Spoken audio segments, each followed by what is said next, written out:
जर तुम्हाला कोणी इग्नोर करत असेल तर काय करावे? कधी तुम्हाला असं वाटलं आहे का, की समोरचा व्यक्ती तुम्हाला इग्नोर करत आहे? तुम्ही असं पण महसूस केलं असेल, की जो व्यक्ती तुम्हाला इग्नोर करतो तो व्यक्ती तुमची इज्जत पण करत नसतो. तुमच्या फिलिंगची त्याला काही कदर नसते, काही पर्वा नसते. तो तुमच्या बोलण्याकडे लक्षच कधी देत नाही. तेव्हा आपल्याला सगळ्यात जास्त बेकार वाटते आणि आपल्याला आतल्या आत त्रास व्हायला सुरुवात होतो, की तो व्यक्ती आपल्याला इग्नोर करत आहे. तर ते आपण त्या व्यक्तीबद्दल बोलत आहे, ज्याच्यावर आपण सगळ्यात जास्त प्रेम करतो. मग ती व्यक्ती आपली बायको असू शकते किंवा आपली जी असू शकते, कोणी पण असू शकते. जेव्हा आपल्याला इग्नोर करतात, तेव्हा आपल्याला ताप होतो. पण तुम्हाला माहीत आहे का, ज्याच्यावर आपण प्रेम करत नाही त्याने आपल्याला इग्नोर जरी केलं तरी आपल्याला काही फरक पडत नाही. पण आपलं प्रेमच आपल्याला इग्नोर करायला लागलं, तेव्हा आपण डिप्रेशनमध्ये जातो आणि ह्यामुळे रिलेशनशिप पण तुटत जाते. मग असं काय करायचं, की आपलं नातं चांगलं राहील आणि सगळं प्रॉब्लेम्स मिटतील. मग त्यासाठी तुम्हाला मी जे काय सांगतोय त्याला फॉलो करायला लागलं. आजच्या व्हिडिओनंतर तुमची सेल्फ रिस्पेक्ट वाढेल. तुम्हाला पण वाटत असेल, की तुम्हाला जी पोरगी आवडते तिनं तुमच्यावर बोलावं. मग तू तिला किती पण इग्नोर कर. जर तुम्ही मी सांगतोय तसं जर करताय, तर ती मुलगी तुमच्यावर बोलायला तरसेल.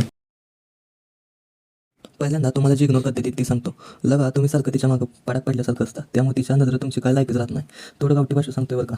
परत दुसरी चूक ती म्हणलं की तसंच करायचं. जर सारखंच तुम्ही नंदी सारखं ती म्हणलं तसं जर नाचत असाल तर ती तुझी इज्जत काय घंटा करणार आहे. तुम्हाला मी 10 टिप्स देतो, त्यांना तुम्ही फॉलो करा. पहिल्यांदा समोरचा व्यक्ती का बोलत नाही याचं कारण शोधा. कारण आपण विनाकारण शोधताच विचार करतो की ती मला इग्नोर का करत आहे. यामुळे आपली नाती खराब होते ती. मग ह्या स्थितीमध्ये सगळ्यात पहिल्यांदा तिच्याबरोबर जाऊन बोला आणि कारण काय आहे ती बघा. कारण असं पण होऊ शकतं की ती तुमच्या कोणत्यातरी गोष्टीवर नाराज असेल, ह्यामुळे तुम्हाला ती इग्नोर करत असेल. कारण की कारण समजलं आणि जर ती बिझी असण्याचं जर दाखवत असेल, तर बघा ती खरंच बिझी आहे का नाटकी करते.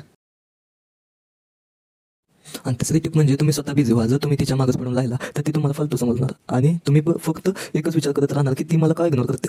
ह्या परिस्थितीत तुम्ही कुठल्या तर कामात व्यस्त व्हा. म्हणजे तुम्हाला काय तर स्वतःसाठी चांगलं करायचं आहे.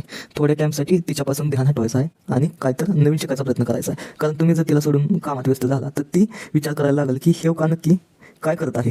आधी तर सारखा माझ्या मागं पडत होता, मी काही जास्तच तर नाही केलं ना, हा ती विचार करेल. आणि तुम्ही जरा पेशन्स ठेवा. कारण जर तिनं जर तुम्हाला मेसेज केला नाहीतर बोलायला बघितलं तर लगेच तोंड वर करून जाऊ नका. जरा धीर ठेवा, स्वतःवर नियंत्रण ठेवा आणि जर कोणी तुम्हाला इग्नोर करत असेल तर स्वतःची सेल्फ रिस्पेक्ट मारू नका. तुम्ही पण तिला इग्नोर करा. इग्नोर नाही करायचं, लई इग्नोर नाही करायचं बरं का. कारण कसं आहे, इग्नोर हे पण सिच्युएशननुसार करायचं. कारण ते पण सिच्युएशनवर डिपेंड राहतं. आणि महत्त्वाचं लाईफमध्ये सफल बना. कारण की तुम्ही जर सफल नसाल ना, तर तुम्हाला कुत्र पण तुमची इज्जत करणार नाही. आणि लाईफमध्ये सक्सेस लई महत्त्वाचे आहे. आणि अजून एक जाता जाता सांगतो, जर व्हिडिओ आवडला असेल तर एक लाईक आणि सबस्क्राईब जरूर करा.